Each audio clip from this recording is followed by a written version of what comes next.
Hey, welcome back. I wanted to mention this in a comment too, maybe. To the, if you're still watching, Geek with Anxiety guy, maybe I should ask what your name is. You probably don't want to say your name. That's a good idea. You can suggest topics. I used to ask people for topics, and I would talk about it.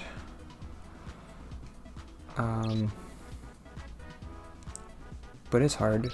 People have a hard time coming up with ideas for stuff to talk about. They're like, well, what's your favorite video game or whatever? And it's like, I don't know. Do I really want to talk about that? I don't know.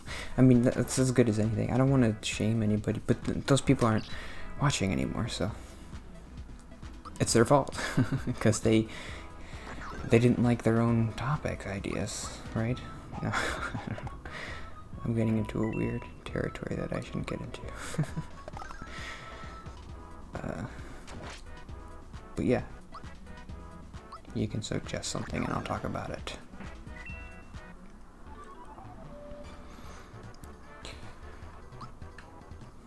I have to get in this hole. Okay. I was thinking about that because I did an episode last week that I liked where I talked about the megachurch guy, or just megachurches in general, and it just aired today. It aired. It was posted today. I think this is a star. Star. Get him. Go. Get these guys. Get up. Get these guys. Oh, what happened? Oh, okay. It's always fun.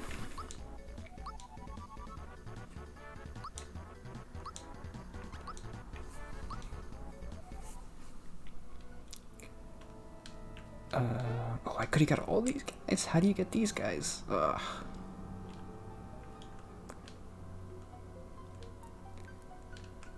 What's happening here?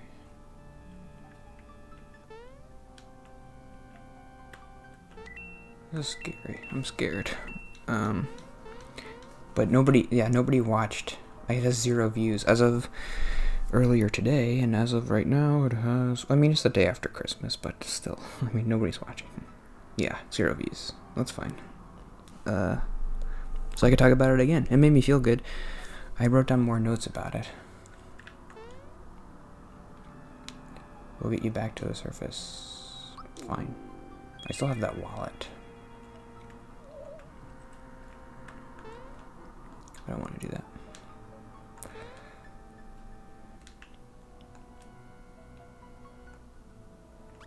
I guess no. I don't know.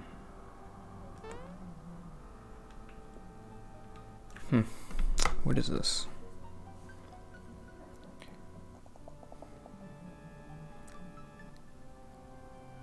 In the next area, there's a treasure box with 50 coins. Shaman.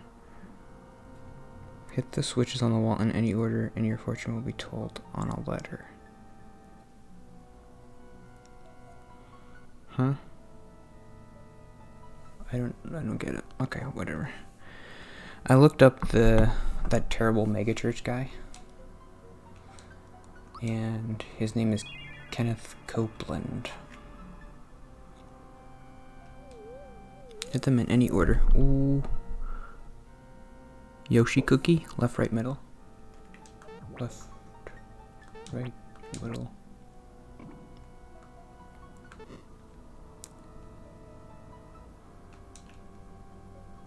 Where's the pipe? Okay.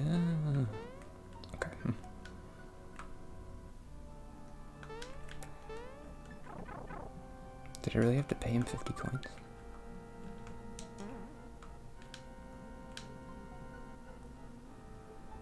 I feel like I haven't saved in a long time, and I think there's a boss coming, so I'm gonna do a cheat save.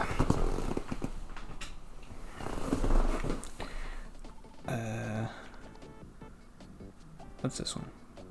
Get rid of this one. Unlock it. Okay.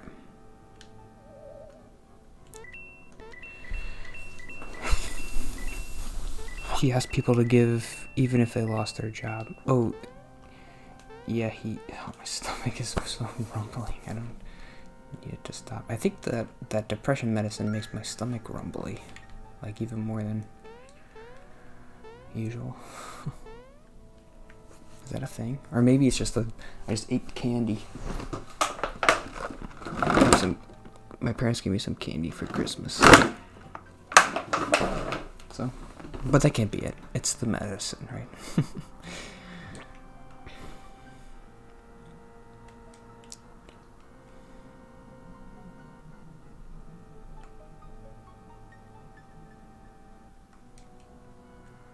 If you're lucky. He's one of these.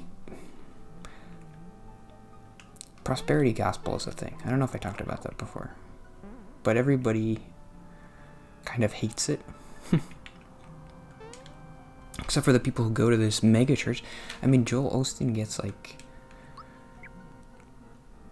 800,000 people or something at his church. It's kind of ridiculous. But other than that, everybody kind of says, well, the Bible doesn't say prosperity gospel is about, if you're a good Christian and you give the church money, you'll... I might have to cut that out. Why is my stomach doing that? Stop it. It's a good thing I don't do ASMR. Sometimes the ASMR people, they do videos and their stomach's rumbling. It's like weird.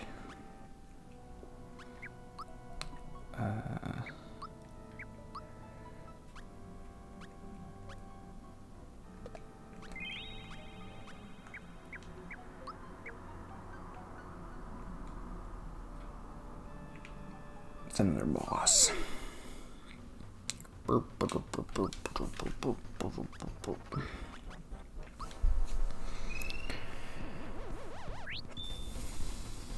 This is the prosperity gospel. The idea, I think, is that, well, if you give a lot of your money to the church, it says in the Bible that, well, God will reward you.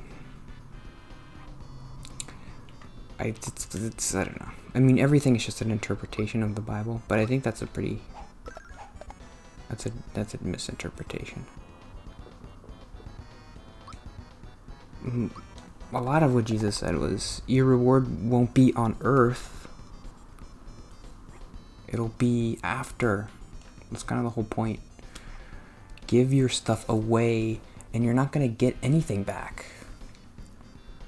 You're not going to become rich, because God doesn't care about that. So why would he give you... And yeah, I feel like I mentioned this last week. But it's actually harder if you're rich to get into heaven. Because you don't need God. So being rich is kind of bad. Well, it's not bad, but it's like... You have to work harder. That's why I was saying about Joel Osteen. Is like every day he needs to be giving away like all of his money pretty much.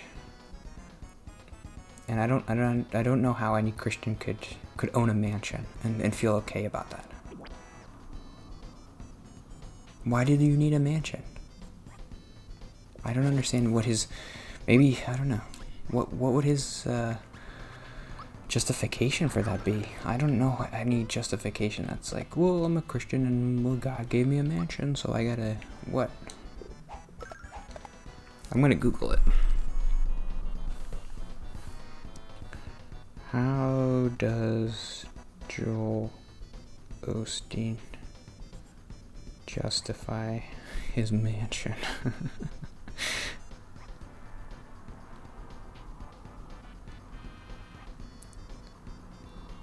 Why the televangelist is so controversial, defending his success. Ooh. Makes no apologies for his wealth. Okay, I want to hear this. I'm just going to listen to this YouTube video.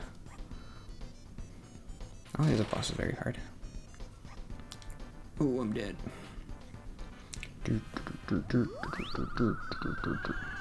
Let's listen to this. This is what this whole episode's about anyway, so. Today you told the joke at the beginning of the church, and you talked about televangelists. Televangelists have this reputation for being slick, going after people's money, and obviously not being sincere. How have you been able to cope with that?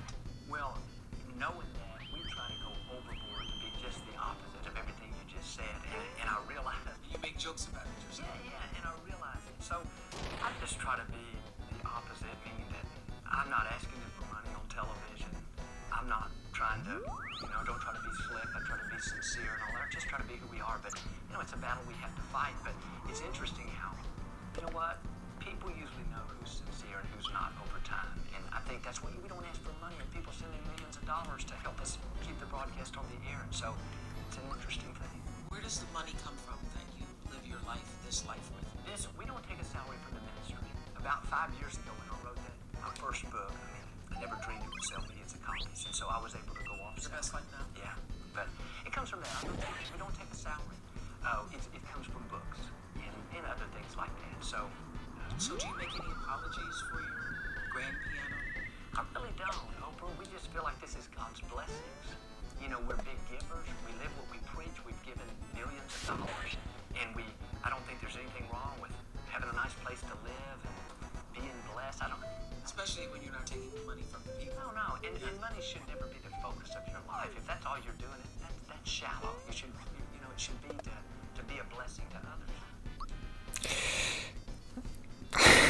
Did you hear that? Okay, yeah. That's interesting justification there. He's saying, well, I get all the money for my house from the book that I sold. And he says, well, we give away millions of dollars, and that's good. It's better than nothing, but it's not enough for God. He wants more. He wants you to give away your mansion. He doesn't want you to live comfortably.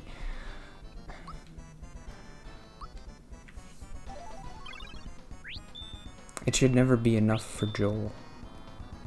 And I know I'm being a little bit of a prig. Because I don't live uncomfortably. I live comfortably. I don't make as much money as Joel Osteen, obviously. And I don't live in a mansion. But I could be giving away more. I don't wake up every day and say, well, what could I do to give away more? I don't. And I should. But millions of dollars to Joel is nothing. So to say, oh, we give away millions of dollars, it's not enough.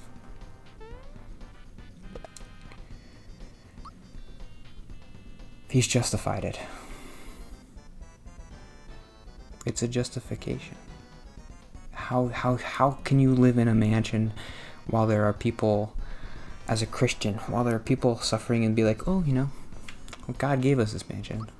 We gave it to you so that you could give it away because you're a Christian. Because he's like, well, I gave it to you so that you could help people. I gave you all this money so you could give it away. You're not supposed to hoard it.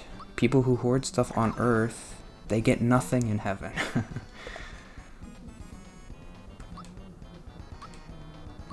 Am I gonna die?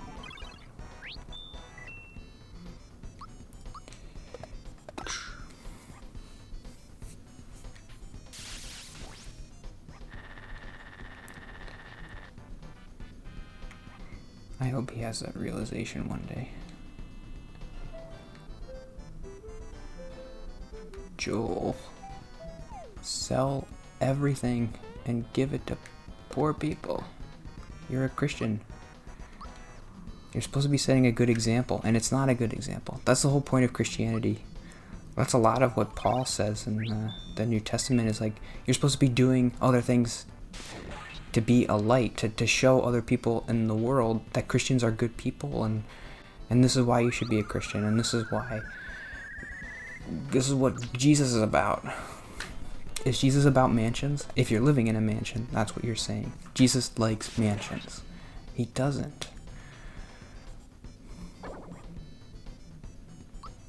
Jesus didn't live in a mansion, Joel.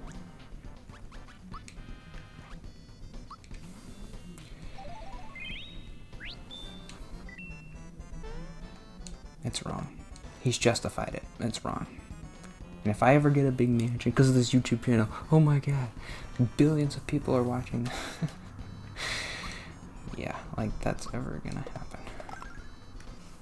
I'm never gonna get millions of dollars. But even if I get hundreds of thousands of dollars, I need to give it all away. I know it's hard when you have a family. That's what I talked about before. Because you're like, whoa, I need to support them. And it feels good, like, well, I'm giving it away to them. But are you comfortable? Then you're not giving away enough. That's what C.S. Lewis was saying.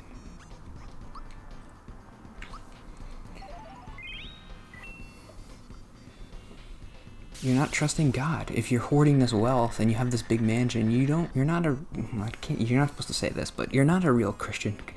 He's not a real Christian if he's not trusting God. I mean, none of us are real Christians, because I don't trust God all the time, and I don't even really believe in him most of the time anyway.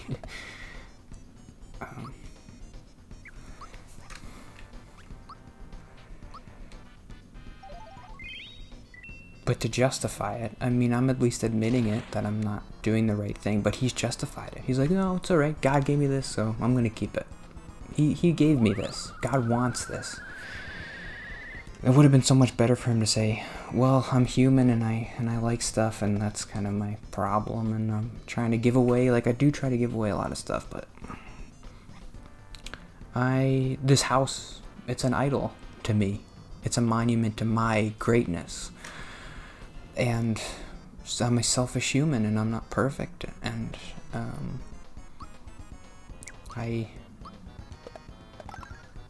if I would be more like Jesus, I would give this all away. I would, but I'm not. I'm not perfect, and I'm sorry. Uh-oh. They're still attacking me.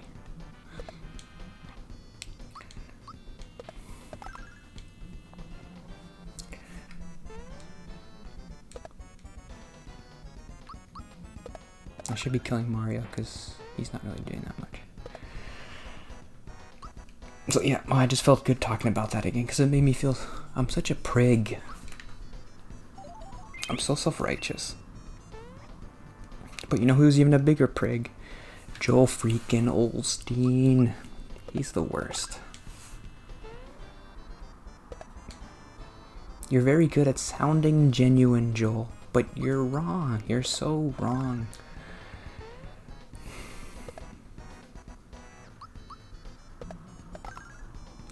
How can you justify that? What do the comments say in that video? Pastor Joel Osteen makes no apologies for his wealth. That was the Oprah interview. So what did the comments say? How do I get to the comments? Let's read some comments. Come on, YouTube comments, don't let me down. How do I see the comments? Oh, okay. Here we go. He's so smooth that if I didn't know better, I might believe him. That's not a great comment.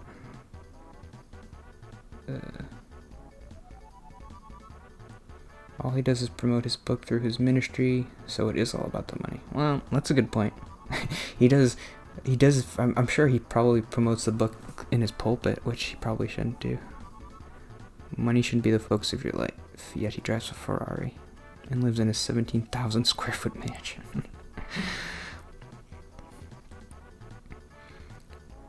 Only a spiritually blind fool could buy into this con man. Don't blame the people, blame the guy.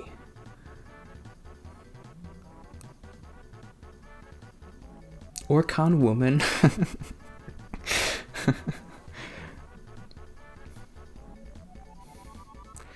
It's a progressive comment, Mr. Progressive. Like, con woman. Con men can be women too.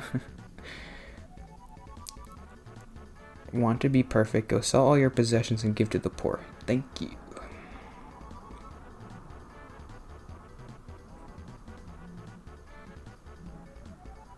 That's the thing. That's the only... A billionaire interviewing a millionaire. I'm sure everybody's gonna relate to this.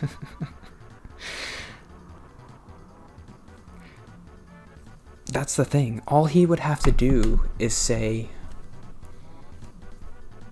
I'm sorry. I like mansions and I'm bad for it. I'm a bad person. But he's justifying that. That makes it so much worse. That makes it almost like sacrilegious or something to say, well, this is coming from God and he wants me to have it. No. Jesus told us to sell everything. You want to go to heaven? Sell everything. What do I have to do to go to heaven? Give everything you own to the poor and follow me. Joel, you're not doing that.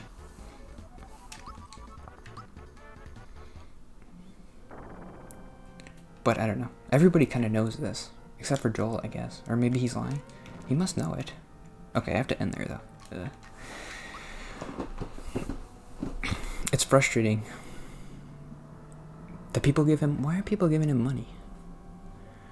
Why are people buying his book? Why do people like him? A lot of people must like him. He is a millionaire. But he's so... I don't know, whenever you talk to somebody, it's like... Or whenever you look at stuff online, it's like, oh, Joel Osteen's the worst and he's terrible. So then who's following him? I don't know. Who's buying his book? So that's why... I guess you think, oh, who's following the Jonestown guy? Some people, you can get anybody to follow you about anything. So, I do feel a little bit like a prig. It does feel good to be self-righteous and be like, Joel, you gotta give all your money away because you're not a real Christian. And that's bad to feel that way. But at least I can admit it, Joel. Can you admit it? That you're wrong?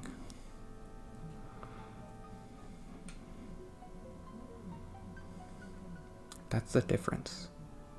I guess I didn't think about that before, but that is the difference. I didn't even talk about the Kenneth Copeland guy, who's even worse than Joel. That Kenneth Copeland guy is, he was saying, well, give your money, even if you lost your job during the pandemic, give your money away. I still have more notes about it that I didn't even talk to. I guess I got distracted by that YouTube video. God tells you to give it, but it doesn't have to be to a church. I've been to a church a lot, and sometimes I have a hard time asking, oh yeah, well, that's kind of a different note. Maybe I'll talk about that tomorrow. Okay, it's too long. Bye.